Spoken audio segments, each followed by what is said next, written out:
Meus caros irmãos e amigos, professores e alunos da Escola Bíblica Dominical, eu vos cumprimento com a santa e gloriosa paz do nosso amado Salvador Jesus Cristo.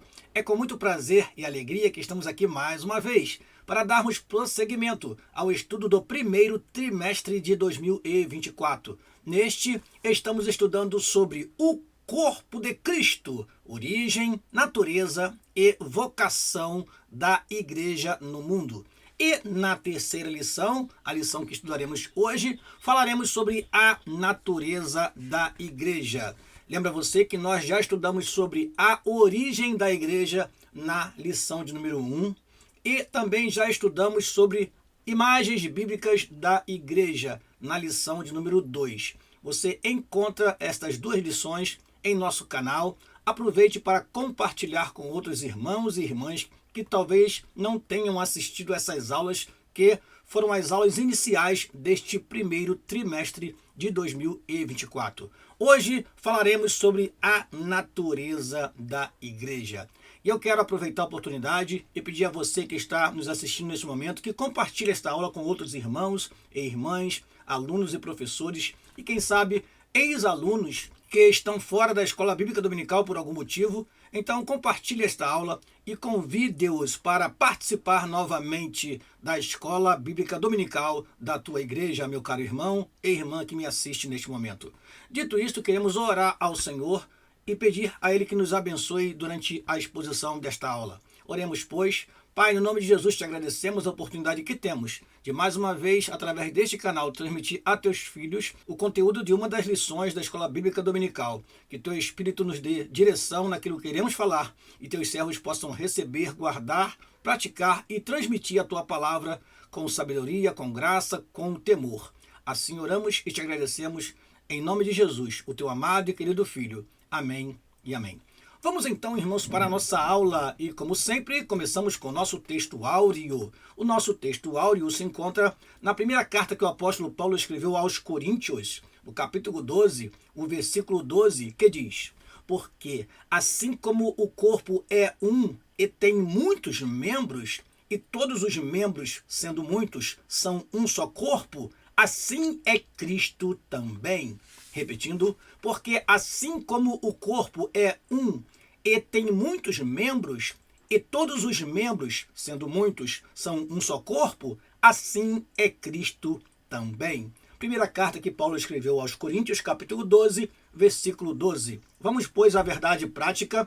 Diz assim: Conhecendo a igreja em sua natureza, nos conscientizamos da importância de fazer parte dela. Repetindo, conhecendo a igreja em sua natureza, nos conscientizamos da importância de fazer parte dela. Vamos então à leitura bíblica em classe. É um texto um pouco extenso, mas nós queremos ler com você porque é um texto importantíssimo que está na primeira carta que Paulo escreveu aos Coríntios, no capítulo 12, versículo 12 a 27. Você que está nos acompanhando pode acompanhar na sua versão da Bíblia ou acompanhar na tela que nós trouxemos para você esse texto para você ler conosco. Vamos lá?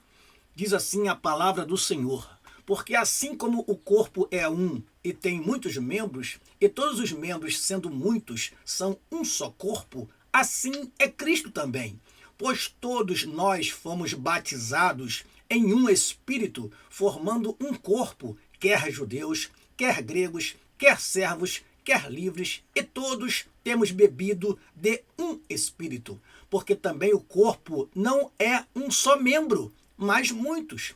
Se o pé disser, porque não sou mão, não sou do corpo, não será por isso do corpo? E se a orelha disser, porque não sou olho, não sou do corpo, não será por isso do corpo? Se todo o corpo fosse olho, onde estaria o ouvido? Se todo fosse ouvido, onde estaria o olfato?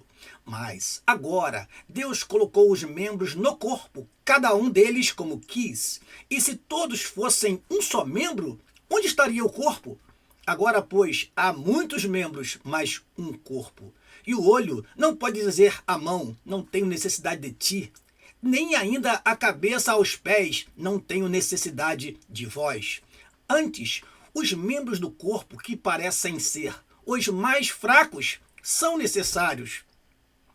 e os que reputamos serem menos honrosos no corpo, a esses honramos muito mais.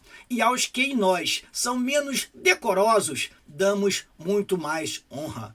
Porque os que em nós são mais honestos não têm necessidade disso. Mas Deus assim formou o corpo, dando muito mais honra ao que tinha falta dela, para que não haja divisão no corpo, mas antes tenham os membros igual cuidado uns dos outros, de maneira que, se um membro padece, todos os membros padecem com ele. E se um membro é honrado, todos os membros se regozijam com ele. Ora, vós sois o corpo de Cristo e seus membros em particular. Amém. Palavras que o apóstolo Paulo deixou para os coríntios, uma igreja que estava tendo problemas de divisão, dissensão, inveja, partidarismo. Então, Paulo diz aos coríntios que eles fazem parte de um só corpo. A igreja é um só corpo e Cristo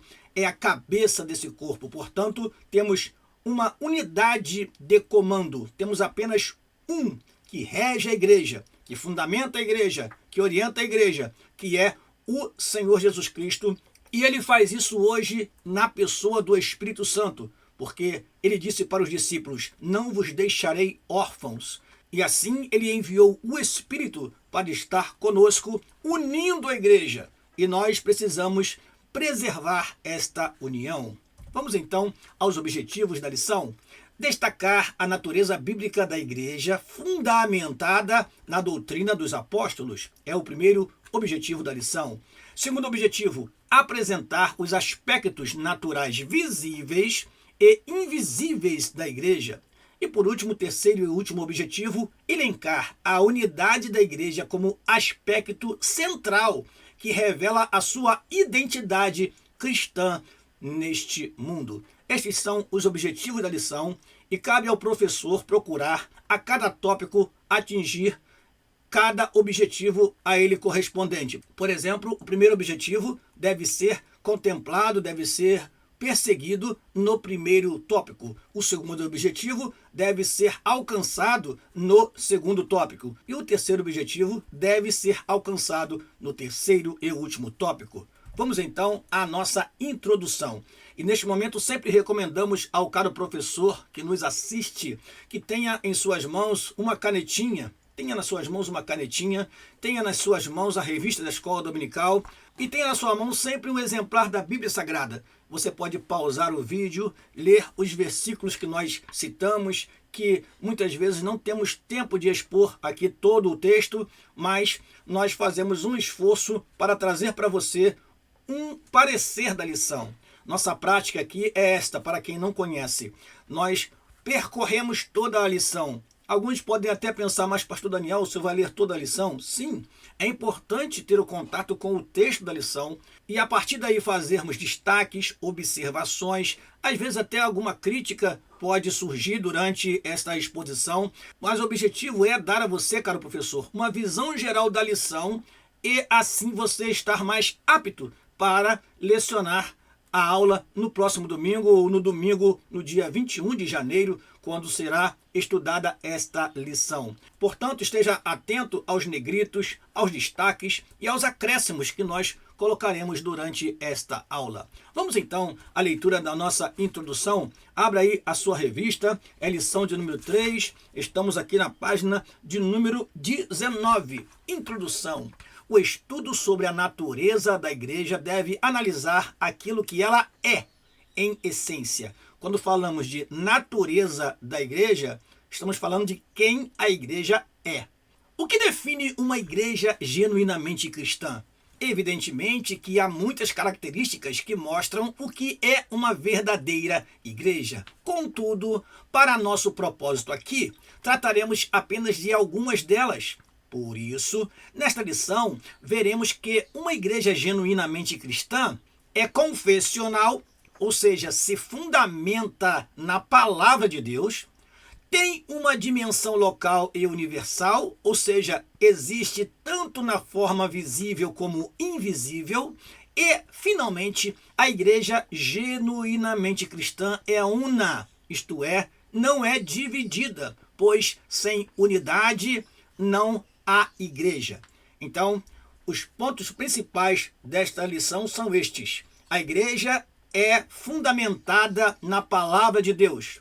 É o primeiro ponto. Segundo, a igreja tem dimensão local e universal. Ela tem uma dimensão regional que nós conseguimos ver e perceber, mas tem uma dimensão universal, invisível. E por último, apesar de toda a diversidade, a igreja é uma só. Indiferente das denominações, indiferentes das regiões, a igreja que se fundamenta na palavra de Deus e tem o Senhor Jesus Cristo como Salvador é uma só. Vamos lá? Vamos então ao primeiro tópico da lição.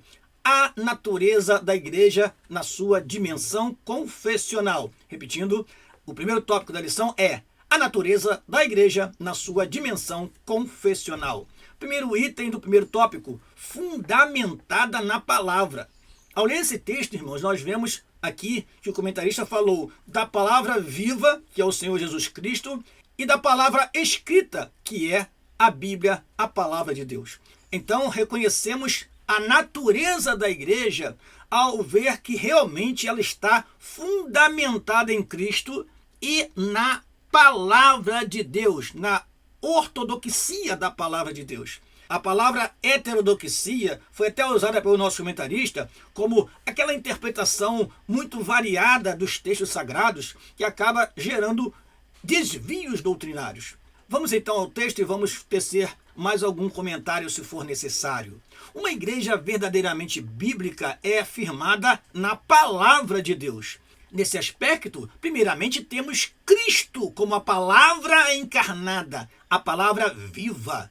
No princípio era a palavra, está em João capítulo 1, versículo 1, que em muitas Bíblias está assim: no princípio era o verbo estava com Deus e o verbo era Deus.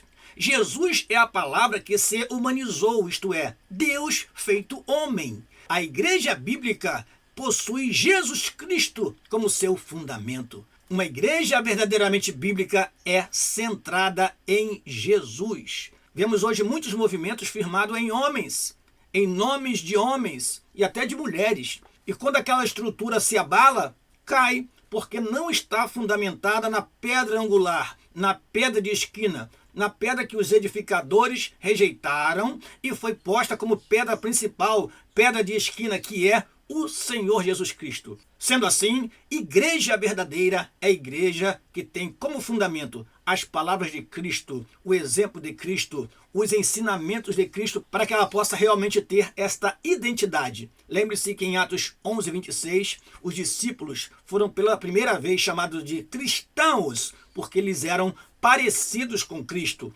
A igreja verdadeira é formada por pessoas que se parecem com Cristo.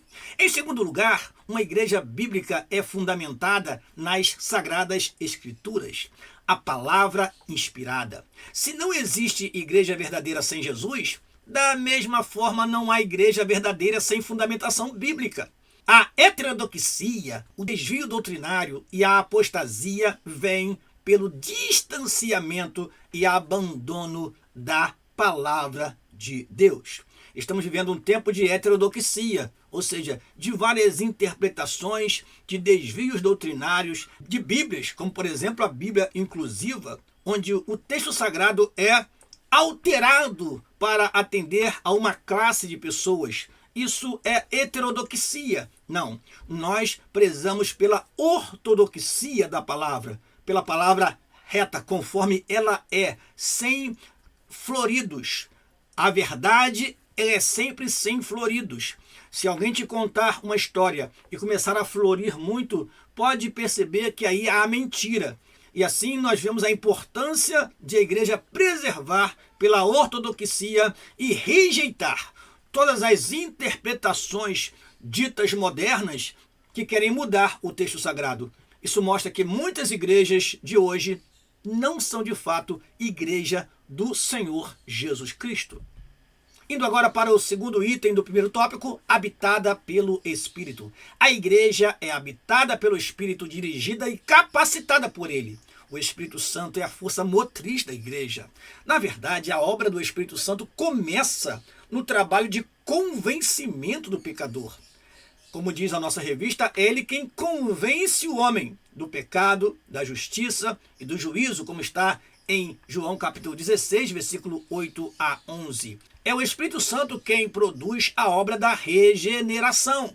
Quando o evangelista Lucas diz que o Senhor abriu o coração de Lídia, aí vemos uma obra poderosa do Espírito Santo trazendo o convencimento para a salvação. Eu trouxe para você o trecho desse versículo que fala exatamente isto. O Senhor lhe abriu o coração para que estivesse atenta ao que Paulo dizia. Quem promove isto é o Espírito Santo. Então, a partir do momento em que a pessoa começa a ouvir a palavra, o Espírito Santo começa a agir no seu interior e é ele quem convence. A partir de então, aquele trabalho de regeneração, de transformação vai acontecer na vida da pessoa que reconhece a necessidade de ter uma nova vida em Cristo, e nós chamamos isto de aceitar a Cristo como seu Salvador. E aí começa um processo de mudança. Esta pessoa passa a ser a habitação do Espírito Santo. O corpo dessa pessoa que se converte se transforma num templo do Espírito Santo. Então a igreja, ela é fundamentada na palavra e é habitada pelo Espírito Santo. Terceiro item do primeiro tópico. Quem faz parte da igreja anda no Espírito. Quando alguém responde à mensagem da cruz, o Espírito de Deus produz nele a certeza da salvação. Agora, regenerado, o cristão passa a andar ou ser dirigido pelo Espírito. O fracasso na vida espiritual está no fato de não andarmos na esfera do Espírito. O Espírito, portanto, habita o crente, capacitando-o. Sem a capacitação do Espírito, a igreja é inoperante e perde a sua essência. A igreja do Senhor perde a sua essência quando deixa de ser a habitação do Espírito Santo. Hoje nós vemos muitos movimentos que trazem para a igreja elementos estranhos ao culto. E isso vai fazendo com que o Espírito Santo se afaste da igreja. O Espírito Santo quer habitar, transformar, mudar, capacitar, encher o crente para que ele possa ser uma testemunha viva neste mundo. Ora, meus amados irmãos, muitos movimentos estão trazendo para a igreja algumas novidades que, de novo, nada tem, porque a Bíblia diz que não há nada novo debaixo do sol. O que nós vemos é o mundanismo, a carnalidade, a frieza espiritual tomando conta das igrejas. E assim, o Espírito Santo, o poder do Espírito Santo, a ação do Espírito Santo vai se afastando. Ora, quando isso acontece, essa igreja deixa de ser igreja do Senhor Jesus Cristo. Então, vamos à sinopse desta parte da lição. Uma igreja bíblica é fundamentada na palavra, inspirada por Deus, habitada pelo Espírito, dirigida e capacitada por Ele. Repetindo, uma igreja bíblica é fundamentada na palavra inspirada por Deus, habitada pelo Espírito, dirigida e capacitada por Ele. Prosseguindo, vamos ao segundo tópico da lição.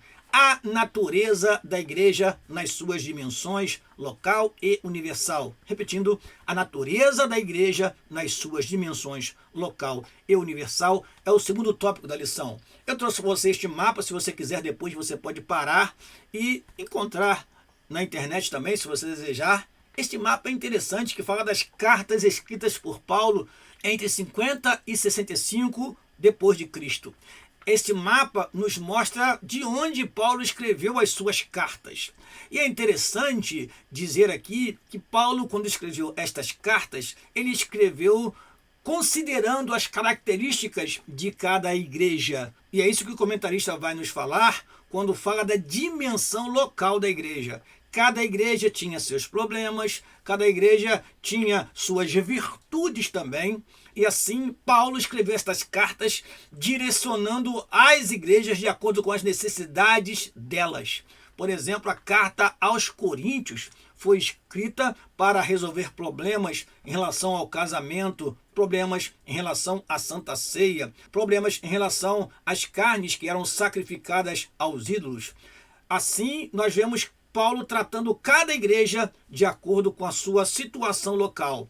Então, a igreja tem essa dimensão local, mas também tem a dimensão universal, que se você ainda não sabe, nós vamos conhecê-la nesta lição. Vamos lá. Primeiro item do segundo tópico, local e visível. Biblicamente, podemos falar da igreja em relação à sua dimensão espacial, isto é, em relação ao local ou ao espaço geográfico. Ela pode ser vista e sentida. Nesse aspecto, a igreja existe localmente. Assim, vemos os apóstolos escrevendo suas cartas a determinadas igrejas situadas em diferentes locais. Por exemplo, em 1 Coríntios, capítulo 1, versículo 2, a igreja de Deus que está em Corinto. Primeira carta de Pedro, capítulo 1, versículo 1, diz: aos estrangeiros dispersos no Ponto, Galácia, Capadócia, Ásia e Bitínia. Nesses textos, vemos as escrituras se referindo à eclésia, a igreja, a comunidade de crentes situada em diferentes locais. Lembra você que eclésia significa um ajuntamento de pessoas com um propósito para discutir, para analisar coisas relacionadas à cidade, como acontecia naquele tempo na Grécia. Quando Jesus Cristo fala, edificarei a minha eclésia, ele está dizendo, vou agrupar, vou reunir aqueles que eu comprar com meu sangue, edificarei a minha igreja, vou trabalhar com aqueles que eu convocar, vou trabalhar com aqueles que eu redimir, vou edificar a minha eclésia. Ora, aí nós aprendemos a dimensão local, porque nós temos um ajuntamento, temos o agrupamento de pessoas para a adoração, para o louvor, para a pregação, para a comunhão. Temos então a eclésia, a igreja visível e local. E estas igrejas visíveis e locais, elas têm particularidades. Vamos então ao segundo item do segundo tópico, as particularidades das igrejas locais. Pelo teor das cartas neotestamentárias, observamos que essas igrejas locais possuíam suas particularidades. Os problemas encontrados em uma não eram necessariamente os mesmos de outra. Irmãos, isso é interessante demais. Nós podemos trazer isso para os nossos dias. Em nossa igreja, Assembleia de Deus do Clube Andê, nós temos várias congregações. E há poucos dias, conversando com alguns obreiros, estávamos falando a respeito disso. Cada congregação tem as suas características. Cada congregação tem os seus problemas. Cada congregação tem o seu perfil. Algumas igrejas são conhecidas como igrejas que são preparadoras de obreiro para a obra do Senhor. Outras igrejas são conhecidas por ser igrejas que doaram para o reino de Deus missionários. Outras igrejas são conhecidas por causa do seu dinamismo na evangelização. Assim também como os problemas que acontecem em algumas igrejas acabam dando a elas características próprias. Então, assim como acontece em nossos dias com as congregações locais, assim também acontecia com as igrejas para as quais os apóstolos enviavam as suas cartas. De igual modo, diz nossa revista, as virtudes, por outro lado, embora estivessem todas sob a supervisão apostólica, observamos que eram autônomas, uma em relação às outras, assim possuíam sua dinâmica própria. Um método que funciona em determinada igreja pode ser inadequado em outra. Sempre falamos isso quando falamos de evangelismo. A prática de evangelismo, apesar de ser respaldada na palavra de Deus, como sempre deve ser tudo aquilo que é feito na igreja, ela vai variar de acordo com o local, de acordo com o bairro, de acordo com a cidade onde está aquela igreja inserida. Enfim, é preciso ter visão, estratégia para poder explorar aquilo que for mais proveitoso naquela determinada região, naquele determinado bairro, para que possa alcançar as vidas para o reino de Deus. são características locais, particularidades, como diz a nossa revista. Terceiro item do segundo tópico: a igreja é universal e invisível. Isso é algo interessantíssimo, meus amados professores e alunos da Escola Bíblica Dominical. Vamos ler o que o comentarista trouxe para nós e tecer algum comentário, se necessário. Assim como a igreja existe em sua dimensão local, existe também na sua dimensão universal. Somos conscientes da existência da igreja local, pois dela fazemos parte. Nós temos um cartão de membro que é impresso em nossa igreja local. Contudo, nem sempre é fácil se dar conta do aspecto universal da igreja, porque, nesse sentido, a igreja não está limitada ao espaço geográfico ou físico. Alguns não têm esta percepção de que a igreja não é somente a sua igreja local. A igreja do Senhor Jesus Cristo, ela é universal. Assim, a igreja universal e invisível é formada por todos os cristãos regenerados que estão em todos os lugares e por aqueles que já estão também na glória. Hebreus capítulo 12, versículo 23, dá amparo para esta frase. Não se limitando somente à dimensão terrena. Aqui é importante se diferenciar igreja de denominação.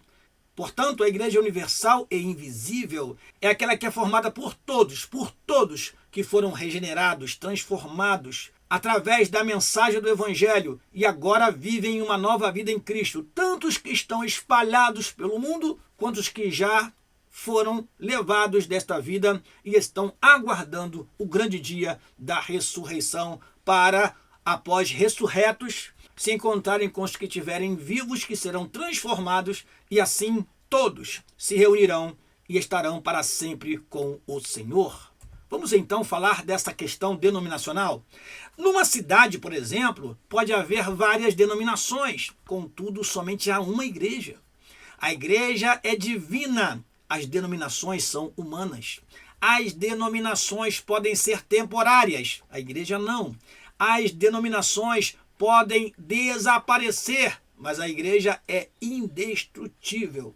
Então, é bom comentar sobre isto porque ainda paira na mente de algumas pessoas que as Assembleias de Deus é a única igreja que vai para o céu. Ou, quem sabe, alguém pode dizer, a Igreja Batista é a única igreja que vai morar no céu. Ou, quem sabe, alguns vão dizer, a Igreja Presbiteriana, Congregacional, ou outra igreja metodista é a única igreja que vai morar no céu. Não podemos dizer isto, meus amados irmãos, porque quando a igreja se originou, como nós estudamos na primeira lição, não havia denominação, não havia dogmas na igreja. O que havia era um grupo de pessoas que criam no Senhor Jesus Cristo, que confessavam os seus pecados, que abandonavam suas práticas que desagradavam a Deus e passavam a viver uma vida de temor, de santidade diante do Senhor. Toda vez que isso acontece, nós temos mais uma pessoa agregada à igreja do Senhor. Agora, ela terá que fazer parte de um rebanho, ela terá que ter um pastor.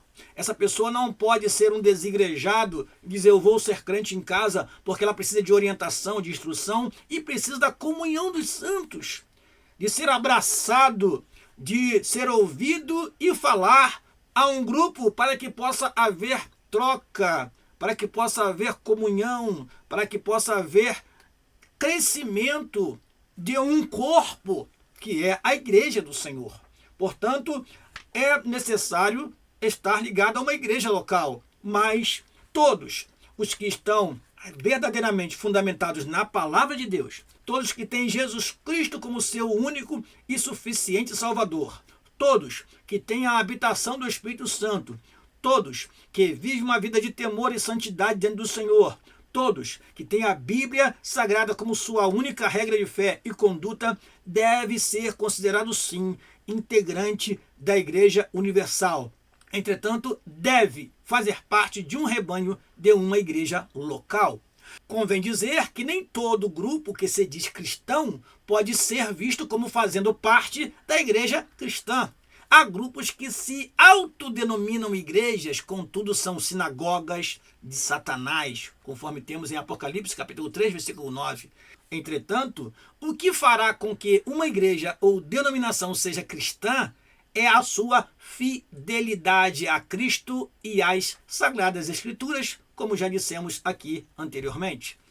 Sinopse desta segunda parte da lição: a Igreja de Cristo se revela numa dimensão terrena e igualmente numa dimensão espiritual. Repetindo, a Igreja de Cristo se revela numa dimensão terrena e igualmente numa dimensão espiritual, ou seja, em uma dimensão visível e uma dimensão invisível.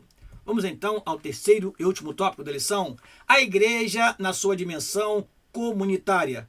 Vamos falar então da igreja na sua dimensão comunitária neste terceiro tópico da lição. Diz assim o primeiro item do terceiro tópico: a igreja é una.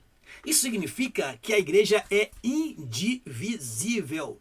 Na analogia onde compara a igreja ao corpo humano, Paulo deixa bem claro que uma igreja verdadeiramente cristã é unida, porque não pode haver divisão no corpo. O texto que lemos aqui na leitura bíblica em classe, o longo texto que lemos, é para explicar exatamente isto, a respeito da unidade. Não pode haver divisão e nem alguém querer ser outro ou achar que não faz parte do corpo porque é diferente dos demais.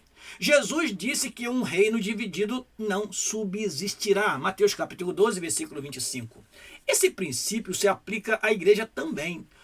O que o diabo não consegue contra a igreja por meio da perseguição, ele consegue por meio da divisão. Isso é importante, irmãos.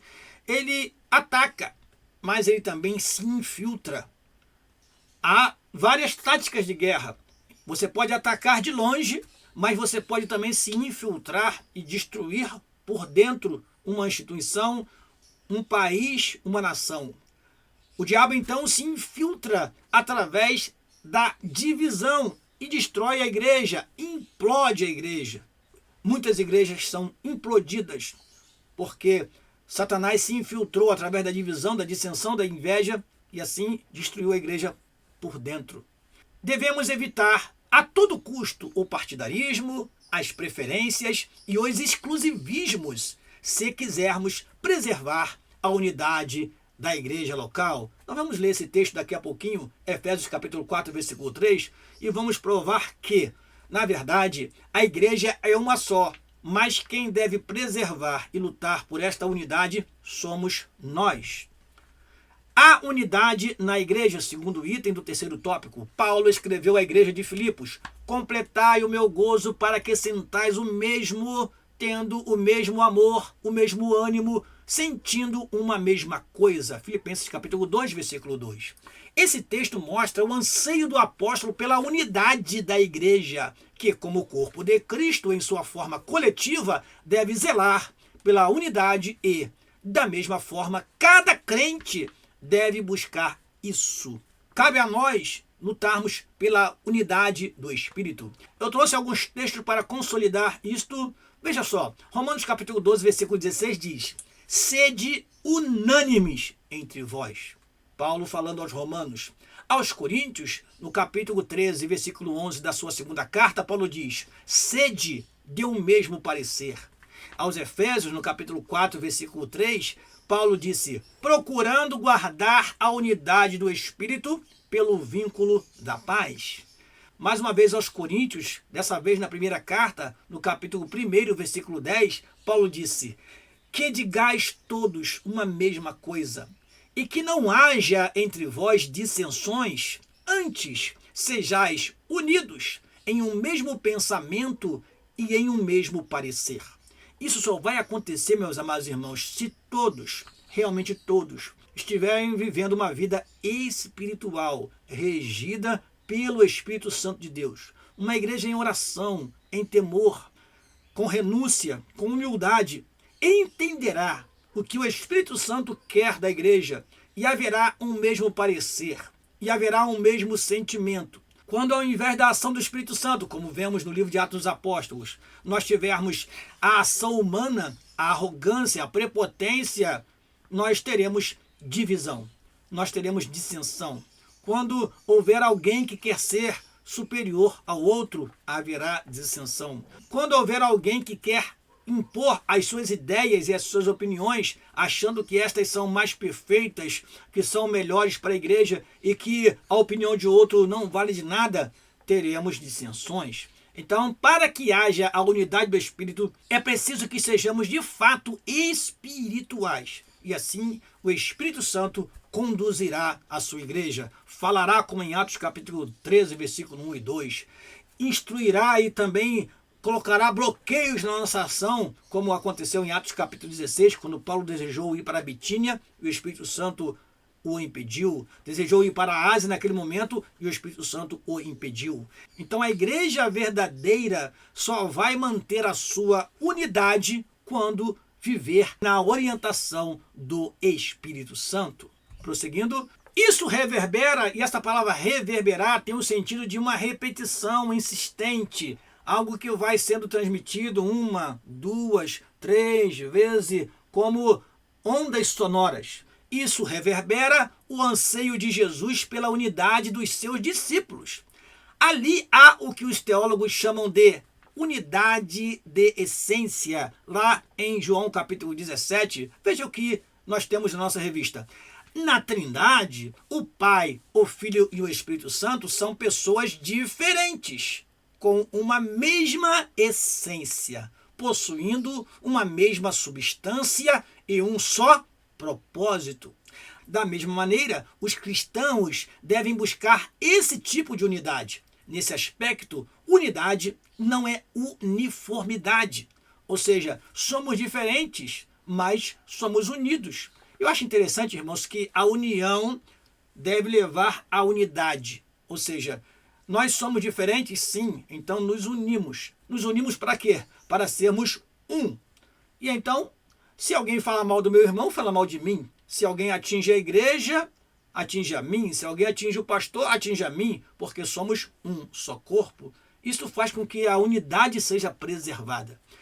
Somos diferentes, diversos, temos temperamentos distintos e maneiras diferentes para fazer as coisas, mas, mesmo assim, somos um em Cristo Jesus para perseverar no mesmo alvo. A sinopse desta última parte: a igreja, como corpo de Cristo, em sua forma coletiva, deve zelar pela unidade e, da mesma forma, cada crente deve buscar isso. Repetindo, a igreja, como corpo de Cristo, em sua forma coletiva, deve zelar pela unidade e, da mesma forma, cada crente deve buscar isso. Vamos então à nossa conclusão. Chegamos ao final de mais uma lição bíblica, a qual aborda a natureza da igreja. Vimos que não é possível nos referirmos a uma igreja como sendo cristã se determinadas marcas ou características não estão presentes nela. Destacamos aqui que a igreja local deve estar fundamentada na palavra e habitada pelo Espírito Santo. A igreja também existe tanto local como universalmente. Não está limitada nem pelo tempo, nem pelo espaço. Ela existe para a eternidade. Glória a Deus! E eu termino convidando você para a quarta lição do primeiro trimestre de 2024, quando estudaremos sobre a igreja e o reino de Deus. Eu agradeço a todos vocês que estão conosco nesse canal. Peço que compartilhem esta aula com outros professores e alunos e orem por nós para que continuemos realizando este tão importante trabalho de trazer para você o conteúdo da lição comentado e assim você possa aproveitar e lecionar a sua aula no próximo domingo. Deus te abençoe. Aqui se despede o seu amigo pastor Daniel Rosa Dutra. Até a aula de número 4 na semana que vem. Em nome de Jesus. Amém e amém.